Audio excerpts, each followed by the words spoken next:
بسم اللہ الرحمن الرحیم۔ السلام علیکم۔ ہارون رشید کے نوجوان بیٹے کا عجیب اور سبق آموز واقعہ جاننے کے لیے اس ویڈیو کو مکمل دیکھیں اور اس چینل کو سبسکرائب کریں۔ ہارون رشید کا ایک بیٹا تھا جس کی عمر تقریباً 100 سال کی تھی۔ وہ بہت کثرت سے زیدوں اور بزرگوں کی مجلس میں رہا کرتا تھا اور اکثر قبرستان چلا جاتا، وہاں جا کر کہتا کہ تم لوگ ہم سے پہلے دنیا میں موجود تھے، دنیا کے مالک تھے، لیکن اس دنیا نے تمہیں اجازت نہ دی حتیٰ کہ تم قبروں میں پہنچ گئے۔ کاش مجھے کس طرح خبر ہوتی کہ تم پر کیا گزر رہی ہے اور تم سے کیا کیا سوال و جواب ہوئے ہیں، اور اکثر یہ شعر پڑھا کرتا: مجھے جنازے ہر دن ڈراتے ہیں، مرنے والوں پر رونے والوں کی آواز میں مجھے غمگین رکھتی ہے۔ ایک دن وہ اپنے باپ بادشاہ کی مجلس میں آیا۔ اس کے پاس وزراء امرا سب جمع تھے، اور لڑکے کے بدن پر ایک کپڑا معمولی اور سر پر ایک لنگی بندھی ہوئی تھی۔ اراکین سلطنت آپس میں کہنے لگے کہ اس پاگل لڑکے کی حرکتوں نے امیر المؤمنین کو دوسرے بادشاہوں کی نگاہ میں ذلیل کر دیا ہے۔ اگر امیر المؤمنین اس کو تنبیہ کر دے تو شاید یہ اپنی اس حالت سے باز آ جائے۔ امیر المؤمنین نے یہ بات سن کر اس سے کہا کہ بیٹا، تو نے مجھے لوگوں کی نگاہ میں ذلیل کر رکھا ہے۔ یہ بات سن کر باپ کو تو کوئی جواب نہیں دیا، لیکن ایک پرندہ وہاں بیٹھا تھا۔ اس کو کہا کہ اس ذات کے واسطے کہ جس نے تجھے پیدا کیا، تو میرے ہاتھ پر آ کر بیٹھ جا۔ وہ پرندہ وہاں سے اڑ کر اس کے ہاتھ آ کر بیٹھ گیا، پھر کہا کہ اب اپنی جگہ چلا جا۔ وہ ہاتھ پر سے اڑ کر اپنی جگہ پر چلا گیا۔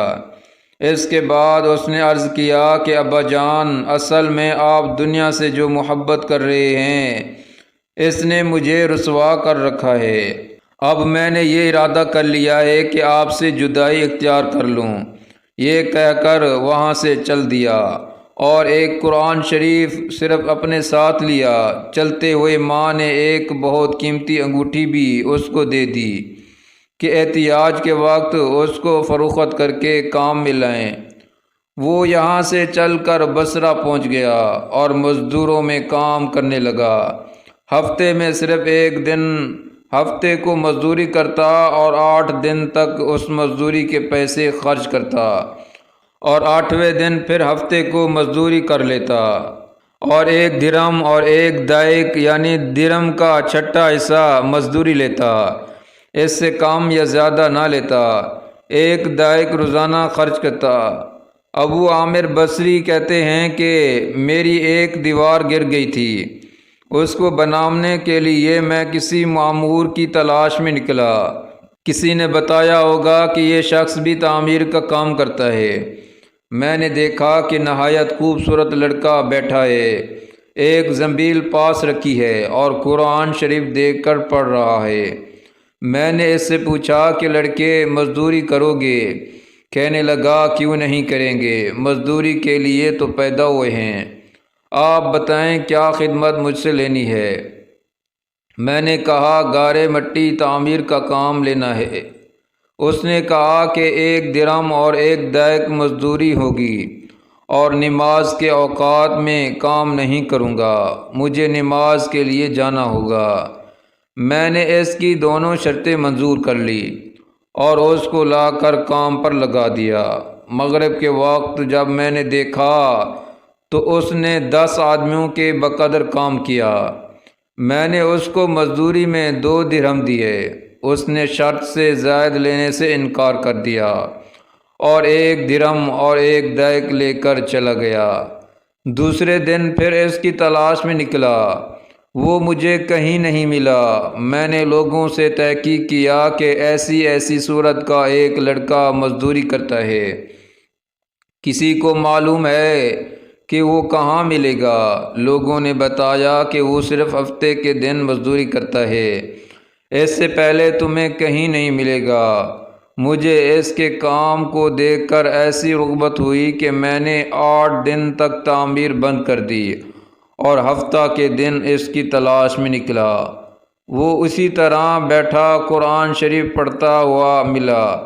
میں نے سلام کیا اور مزدوری کرنے کو پوچھا۔ اس نے وہی پہلی دونوں شرطیں بیان کی۔ میں نے منظور کر لی۔ وہ میرے ساتھ آ کر کام میں لگ گیا۔ مجھے اس پر حیرت ہو رہی تھی کہ پچھلے ہفتے کے دن کو اس نے اکیلے 10 آدمیوں کا کام کس طرح کر لیا۔ اس لیے میں نے اسی طرح چھپ کر وہ مجھے نہ دیکھے اس کے کام کرنے کا طریقہ دیکھا، تو یہ منظر دیکھ کے وہ ہاتھ میں گارا لے کر دیوار پر ڈالتا ہے اور پھر اپنے آپ ہی ایک دوسرے سے جڑتے چلے جاتے ہیں۔ مجھے یقین ہو گیا کہ یہ کوئی اللہ کا ولی ہے اور اللہ کے اولیاء کی غیب سے مدد ہوتی ہی ہے۔ جب شام ہوئی تو میں نے اس کو 3 درہم دینا چاہا، لیکن اس نے انکار کر دیا کہ میں اتنے درہم کیا کروں گا، اور 1 درہم اور 1 دائق لے کر چلا گیا۔ میں نے 1 ہفتہ پھر انتظار کیا اور تیسرے ہفتے کو میں پھر اس کی تلاش میں نکلا، مگر وہ مجھے نہ ملا۔ میں نے لوگوں سے تحقیق کیا تو ایک شخص نے بتایا کہ وہ 3 دن سے بیمار ہے، فلاں ویرانہ جنگل میں پڑا ہے۔ میں نے ایک شخص کو اجرت دے کر اس پر راضی کیا کہ وہ مجھے اس جنگل میں پہنچا دے۔ وہ مجھے ساتھ لے کر اس جنگل ویران میں پہنچا تو میں نے دیکھا کہ وہ بے ہوش پڑا ہے، آدھی اینٹ کا ٹکڑا سر کے نیچے رکھا ہوا ہے۔ میں نے اس کو سلام کیا، اس نے جواب نہ دیا۔ میں نے دوسری مرتبہ سلام کیا تو اس نے آنکھ کھولی اور مجھے پہچان لیا۔ میں نے جلدی سے اس کا سر اینٹ پر سے ہٹا کر اپنی گود میں رکھ لیا۔ اس نے سر ہٹا لیا اور کہا، میرے دوست، دنیا کی نعمتوں سے دھوکے میں نہ پڑیں۔ عمر ختم ہوتی جا رہی ہے اور نعمتیں سب ختم ہو جائیں گی۔ جب تو کوئی جنازہ لے کر قبرستان میں جائے تو یہ سوچتا رہا کر کہ تیرا بھی ایک دن اسی طرح جنازہ اٹھایا جائے گا۔ اس کے بعد اس نے مجھ سے کہا کہ ابو عامر، جب میری روح نکل جائے تو مجھے نہلا کر میرے اس کپڑے میں مجھے کفن دے دینا۔ میں نے کہا، میرے محبوب، اس میں کیا حرج ہے کہ میں تیرے کفن کے لیے نئے کپڑے لے آؤں؟ اس نے جواب دیا کہ نئے کپڑوں کے لیے زندہ لوگ زیادہ مستحق ہیں۔ یہ جواب حضرت ابوبکر صدیق کا جواب ہے۔ انہوں نے بھی اپنے وصال کے وقت یہی فرمائش کی تھی کہ میری انہی چادروں میں کفن دے دینا، اور جب ان سے نئے کپڑے کی اجازت چاہی گئی تو انہوں نے یہی جواب دیا تھا۔ لڑکے نے کہا، کفن تو پرانا ہو یا نیا، بہرحال پوسیدہ ہو جائے گا۔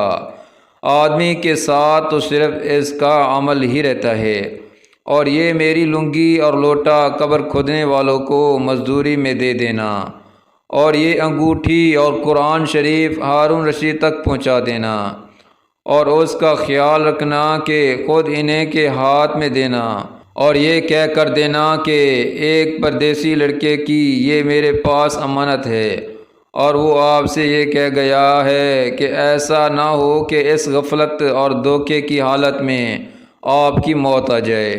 یہ کہہ کر اس کی روح نکل گئی۔ اس وقت مجھے معلوم ہوا کہ یہ لڑکا شہزادہ تھا۔ اس کے انتقال کے بعد اس کی وصیت کے موافق میں نے اس کو دفن کر دیا اور دونوں چیزیں گورکن کو دے دیں، اور قرآن پاک اور انگوٹھی لے کر بغداد پہنچا، اور قصر شاہی کے قریب پہنچا تو بادشاہ کی سواری نکل رہی تھی۔ میں ایک اونچی جگہ کھڑا ہو گیا۔ اول ایک بہت بڑا لشکر نکلا جس میں تقریباً 1000 گھوڑے سوار تھے۔ اسی طرح یک کے بعد دیگر 10 لشکر نکلے۔ 10ویں چوتھے میں خود امیر المومنین تھے۔ میں نے زور سے آواز دے کر کہا، اے امیر المومنین، آپ کو حضور اقدس صلی اللہ علیہ وسلم کی قرابت داری کا واسطہ، ذرا سا توقف کر لیجئے۔ میری آواز پر انہوں نے مجھے دیکھا تو میں نے جلدی سے آگے بڑھ کر کہا کہ میرے پاس ایک پردیسی لڑکے کی یہ امانت ہے جس نے مجھے یہ وصیت کی تھی کہ یہ دونوں چیزیں آپ تک پہنچا دوں۔ بادشاہ نے ان کو دیکھ کر پہچان لیا، تھوڑی دیر سر جھکایا، ان کی آنکھوں میں آنسو جاری ہو گئے اور ایک دربان سے کہا کہ اس آدمی کو اپنے پاس رکھو، جب میں واپسی پر بلاؤں تو میرے پاس پہنچا دینا۔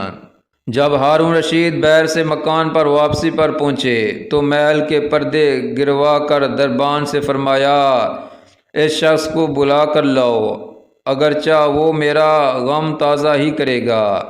دربان میرے پاس آیا اور کہنے لگا کہ امیر المومنین نے بلایا ہے اور اس کا خیال رکھنا کہ امیر پر صدمہ کا بہت اثر ہے، اگر تم 10 باتیں کرنا چاہتے ہو تو 5 ہی پر اکتفا کرنا۔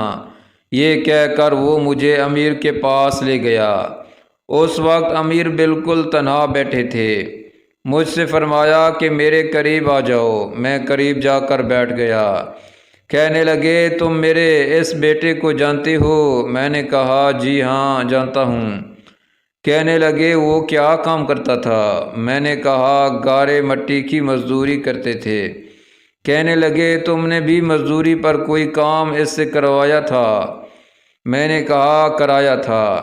کہنے لگے کہ تم کو اس کا خیال نہ آیا کہ اس کی نبی اکرم صلی اللہ علیہ وسلم سے قرابت تھی کہ یہ حضور صلی اللہ علیہ وسلم کے چچا حضرت عباس کی اولاد میں ہے؟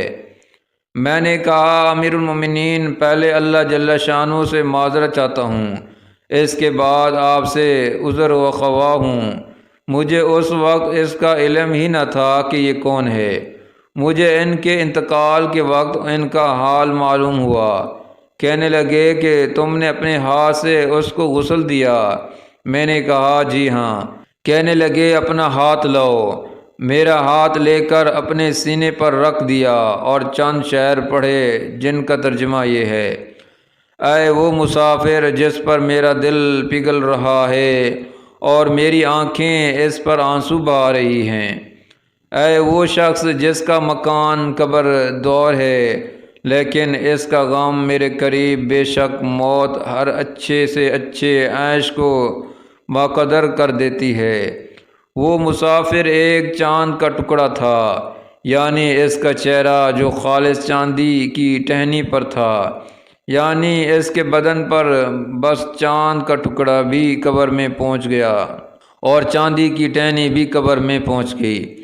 اس کے بعد ہارون رشید نے بصرہ اس کے قبر پر جانے کا ارادہ کیا۔ ابو عامر ساتھ تھے۔ اس کی قبر پر پہنچ کر ہارون رشید نے چند شعر پڑھے جن کا ترجمہ یہ ہے: اے وہ مسافر جو اپنے سفر سے کبھی بھی نہ لوٹے گا، موت نے کم عمری کے زمانے میں اس کو جلدی سے اچک لیا۔ اے میری آنکھوں کی ٹھنڈک، تو میرے لیے انس اور دل کا چین تھا، لمبی راتوں میں بھی اور مختصر راتوں میں بھی۔ تو نے موت کا وہ پیالہ پیا ہے جس کو ان قریب تیرا بوڑھا باپ بڑھاپے کی حالت میں پیے گا، بلکہ دنیا کا ہر آدمی اس کو پیے گا، چاہے وہ جنگل کا رہنے والا ہو یا شہر کا رہنے والا۔ بس سب تعریفیں اس وحد لا شریک کے لیے ہے جس کی لکھی ہوئی تقدیر کے یہ کرشمے ہیں۔ ابو عامر کہتے ہیں کہ اس کے بعد جو رات آئی تو میں اپنے وظائف پورے کر کے لیٹا ہی تھا کہ میں نے خواب میں ایک نور کا قبہ دیکھا جس کے اوپر نور ہی نور پھیر رہا ہے۔ اس نور کے ابر میں سے اس لڑکے نے مجھے آواز دے کر کہا، ابو عامر، تمہیں حق تعالی شانہ جزائے خیر عطا فرمائے، تم نے میری تجہیز، تکفین اور میری وصیت پوری کی۔ میں نے اس سے پوچھا کہ میرے پیارے، تیرا کیا حال گزرا؟ کہنے لگا کہ میں ایسے مولا کی طرف پہنچا جو بہت کریم ہے اور مجھ سے بہت راضی ہے۔ مجھے اس مالک نے وہ چیزیں عطا کی جو کبھی نہ کسی آنکھ نے دیکھی، نہ کان نے سنی، نہ کسی کے دل پر اس کا خیال گزرا۔ حضرت عبداللہ بن مسعود رضی اللہ عنہ فرماتے ہیں قرات میں لکھا ہے حق تعالی شانوں نے ان لوگوں کے لیے جن کے پہلو رات کے خواب گاہوں سے دور رہتے ہیں، یعنی تہجد گزاروں کے لیے وہ چیزیں تیار کر رکھی ہیں جن کو نہ کسی آنکھ نے دیکھا، نہ کان نے سنا، نہ کسی آدمی کے دل پر اس کا خیال گزرا، نہ ان کو کوئی مقرب فرشتہ جانتا ہے، نہ کوئی نبی رسول جانتا ہے۔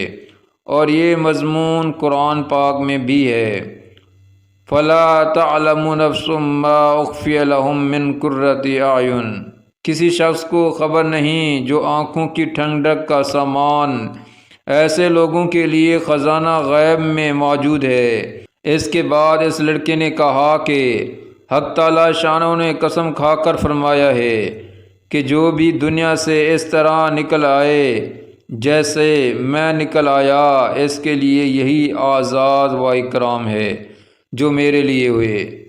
صاحب روز کہتے ہیں کہ یہ سارا قصہ مجھے اور طریقوں سے بھی پہنچا ہے۔ اس میں یہ بھی ہے کہ کسی شخص نے ہارون رشید سے اس لڑکے کے متعلق سوال کیا تو انہوں نے بتایا کہ میرے بادشاہ ہونے سے پہلے یہ لڑکا پیدا ہوا تھا، بہت اچھی تربیت پائی تھی، قرآن پاک بھی پڑھا تھا اور علوم بھی پڑھے تھے۔ جب میں بادشاہ بن گیا تو یہ مجھے چھوڑ کر چلا گیا تھا، میری دنیا سے اس نے کوئی راحت نہ اٹھائی۔ چلتے وقت میں نے ہی اس کی ماں سے کہا تھا کہ اس کو یہ انگوٹھی دے دیں۔ اس انگوٹھی کا یہ قوت بہت زیادہ قیمتی تھا، مگر وہ اس کو بھی کام میں نہ لایا، مرتے وقت واپس کر گیا۔ یہ لڑکا اپنی والدہ کا بڑا فرمانبردار تھا۔ اس ویڈیو کو لائک کریں، شیئر کریں اور اس چینل کو سبسکرائب کریں۔ جزاکم اللہ خیرہ۔